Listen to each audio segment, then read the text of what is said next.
Duro de Matar é uma popular franquia de filmes de ação protagonizada por Bruce Willis, cujo primeiro filme dita tendência para os filmes de ação até os dias atuais, e suas sequências têm atravessado gerações e mesmo sendo um pouco inferiores ao primeiro filme, ainda assim são de extrema qualidade. E hoje listaremos os filmes dessa franquia do melhor ao pior, lembrando que essa lista será baseada somente na minha opinião, e se você não concorda comigo, deixe a sua nos comentários. Então se acomode, já deixe seu like e vamos começar as reviews. Como disse, o primeiro filme dessa franquia gerou tendências no gênero ação, e isso não é devido apenas ao fato do filme ter sido um sucesso nas bilheterias, mas devido à estupenda qualidade do filme que encantou o público na época. Esse filme até os dias de hoje compete no gosto de muitos cinéfilos como o melhor desse gênero. Baseado no livro lançado da década de 70, Nothing Lasts Forever, do escritor Roderick Thorpe, a história do filme segue o policial de Nova York, John McClane, que está chegando em Los Angeles para visitar sua família no Natal. Ao desembarcar do avião, é levado à multinacional onde sua esposa Holly trabalha. Chegando no Nakatomi Plaza, onde está ocorrendo uma festa de Natal, John é apresentado a alguns personagens, incluindo ao céu da companhia Joe Takagi. Quando encontra sua esposa, John tem uma rápida conversa amigável com ela, antes de retomar a discussão que fizeram com que os dois morassem em estados separados.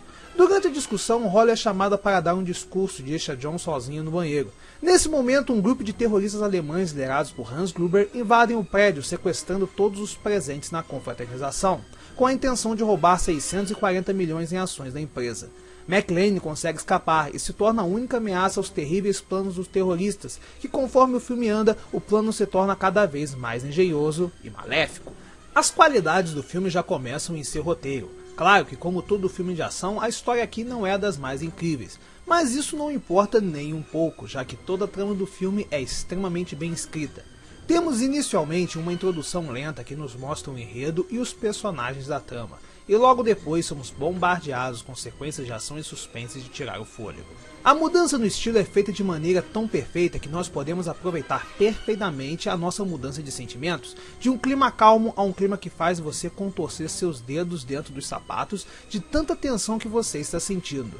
E o melhor do roteiro desse filme é sem dúvida o protagonista, já que ele não é exatamente o que estamos acostumados a ver, um herói totalmente inabalável. Sim, o filme é de um único brucutu resolvendo tudo, mas o filme nos passa uma versão mais realística do herói, por mais que tenha seus exageros. Mas vemos o sofrimento do personagem e o desespero para solucionar o problema. E o personagem até passa por escolhas difíceis dentro da trama, que sem dúvida ocorreriam numa situação como a mostrada no filme. Os astros do filme interpretaram seus personagens com perfeição, e boa parte desse elogio vai para os dois personagens mais importantes da trama, John McClane e Hans Gruber, interpretados respectivamente por Bruce Willis e Alan Rickman. Bruce Willis interpretou de maneira espetacular seu personagem, nos convencendo com sua atuação e demonstrando os sofrimentos e desesperos que o personagem está passando. Mas se no quesito roteiro que se sobressai ao protagonista, no sentido trabalho do elenco que se sobressai ao vilão, Alan Rickman interpretou um vilão genial e até hoje extremamente amado pelo público. A atuação dele é assombrosa e o personagem beirou de maneira verdadeira a perfeição de tanto carisma que ele possui. Mas sem dúvida no que o filme se sobressai como um todo é nas já citadas cenas de ação e suspense que são extraordinárias. O filme consegue nos fazer sentir exatamente o que ele quer, fazendo, como já disse, fluirmos nossas emoções durante a trama. É sério, se eu não tivesse assistido esse filme sabendo que ele tinha um monte de sequências, eu teria certeza que o protagonista morreria no final do filme. Duro de Matar é sem dúvida um dos maiores clássicos do cinema e um dos filmes mais bem feitos dentro de seu gênero. E todos os filmes que se inspiraram ou literalmente copiaram seu estilo jamais vão conseguir superar as qualidades já citadas. O primeiro Duro de Matar é um filme indispensável para qualquer cinéfilo e merece com louvor o posto de melhor filme de sua franquia. Esse foi o primeiro filme que assisti da franquia e numa época em que eu detestava filmes de ação, esse filme conseguiu prender minha atenção do início ao fim. A história do filme é a seguinte: um louco que se identifica como Cybon tem espalhado bombas pela cidade de Nova York e exige da polícia que John McClane entre em uma série de jogos para que as atrocidades não aconteçam. Em sua primeira tarefa, McClane tem que ficar com uma placa em seu corpo escrita que odeia negros. Isso em um bairro de maioria negra. Nesse momento, um morador do bairro chamado Zeus tenta ajudá-lo e acaba entrando na mesma enrascada de McClane, tendo que resolver os enigmas de um louco. e seguimos a dupla tentando impedir as loucuras de Simon, enquanto aos poucos os planos do vilão se mostram mais atraentes, e o porquê dele torturar McClane nos é revelado. Tudo não passa de uma vingança por McClane ter matado seu irmão, Hans Gruber. O terceiro filme da franquia se diferenciou em tudo de seus antecessores. O suspense aqui é reduzido ao extremo, dando lugar a uma ação frenética e um humor sarcástico. Aqui também é mudado o ângulo de lobo solitário, que resolve tudo sozinho.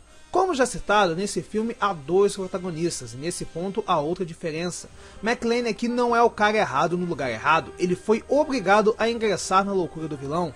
E todas essas diferenças fazem com que esse filme mereça o segundo lugar de nossa lista. Afinal, esse é um filme excelente, indiscutível, um pouco inferior ao primeiro, mas que acerta em praticamente tudo em sua proposta, fazendo assim uma obra excitante e muito bem humorada. Bruce Willis mais uma vez está excelente em seu papel, mas o carro forte do filme é a atuação de Samuel Jackson, cujo seu personagem nos conquista desde sua primeira aparição dentro da trama, sendo sem dúvida a melhor novidade do filme.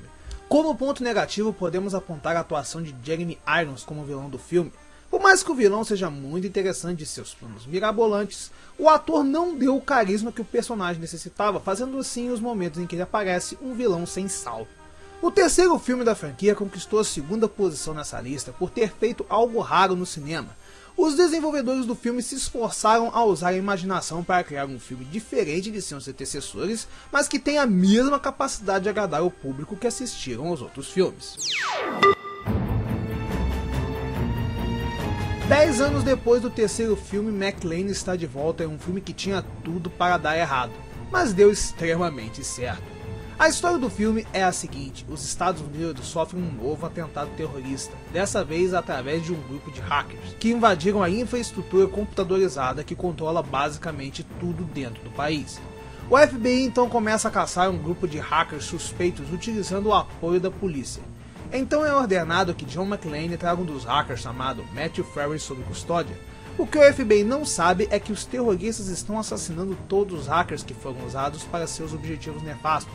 Dessa maneira, McClane acaba salvando a vida de Ferro e se envolvendo em mais um esquema para derrubar um terrível homem, enquanto a situação do país piora ao extremo, e o vilão se demonstra cada vez mais sádico. Mais uma vez, o estilo do filme se diferenciou de suas sequências anteriores.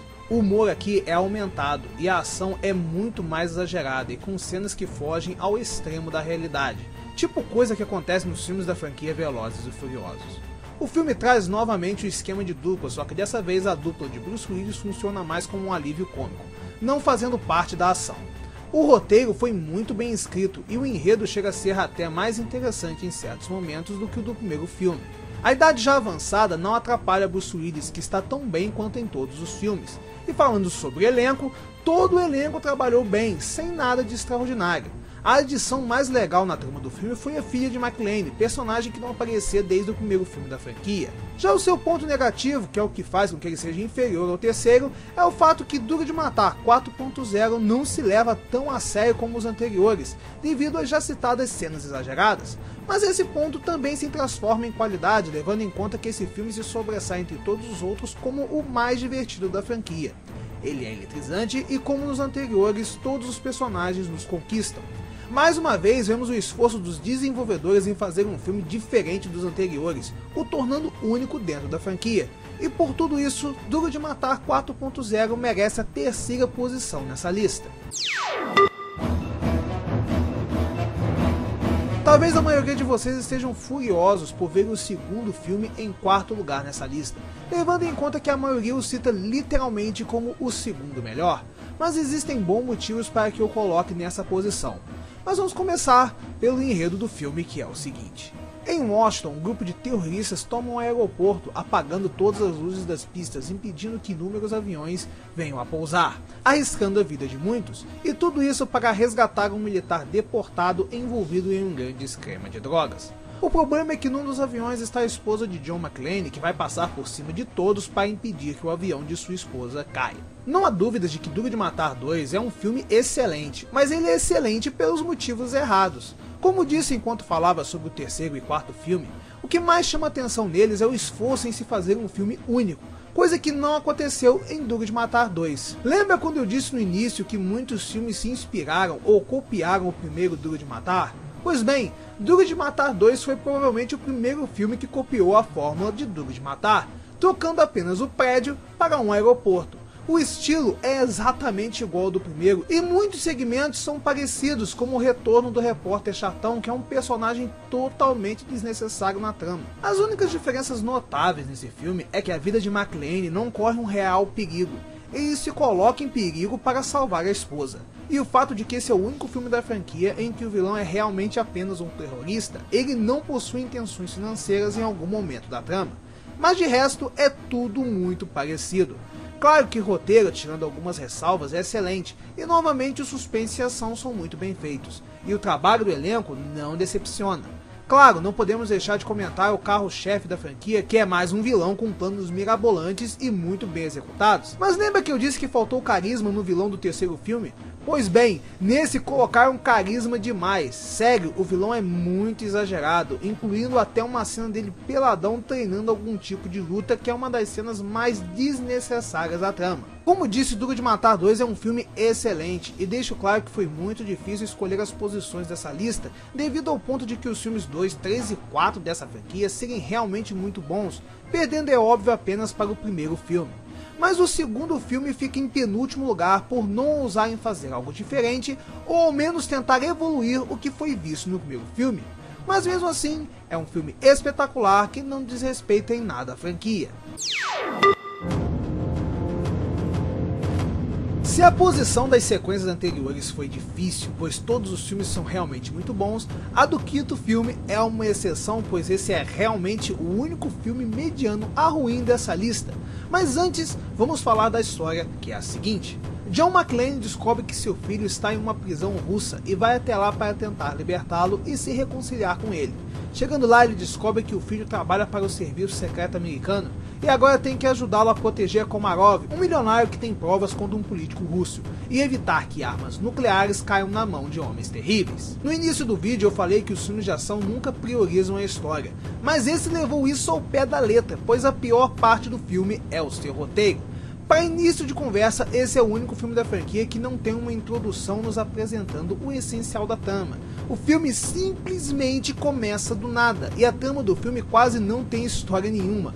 O estilo aqui é alterado novamente, retiraram o humor, o suspense e fizeram um filme apenas de ação. O que não seria um problema, se fosse bem feito.